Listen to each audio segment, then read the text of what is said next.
Good morning, listeners, and welcome to the Trade Talk podcast. Globally, equities did well on the specific news flow that Italy didn't find new COVID mutations in the recent arrivals from China. On the back of that, Asian markets are doing well. They are into positive. US markets recovered sharply from lower levels, and Singapore Nifty is up more than 50 points. If we go through with our markets, then on the day of monthly and quarterly expiry, we saw a sharp recovery from lower levels after opening to the levels of 18,000.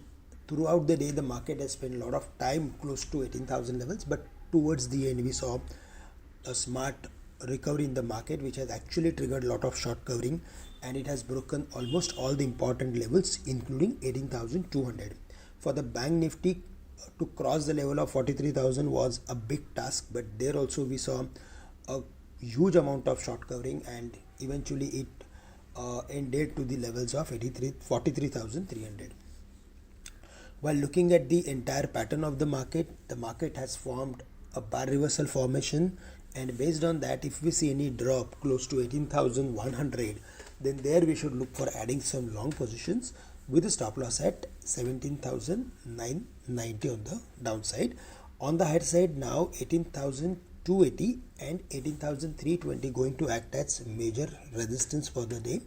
Also, if we see the market is closing above the mark of 18,350, which is the equilibrium level of the entire fall, then in that case the chances of hitting 18,450 or 500 would turn bright.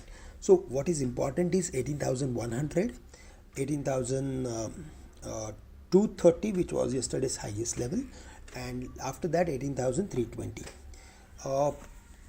As we discussed, and we talk about the BFSI sector, which was doing well in the past, did well on the expiry day. Also, we saw huge amount of buying interest in almost all the metals, as there is specific news flow which is positive from the China, and actually it will help all the metals to do well in the near term.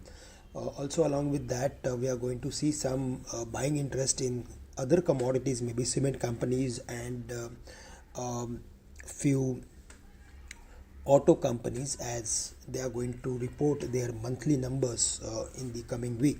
So we are going to focus on all these sectors during the day, and if there is any throwback, then we should be buyer. But at the same time, if there is any huge gap up opening, then close to resistance level 18,300, 320, we should be careful.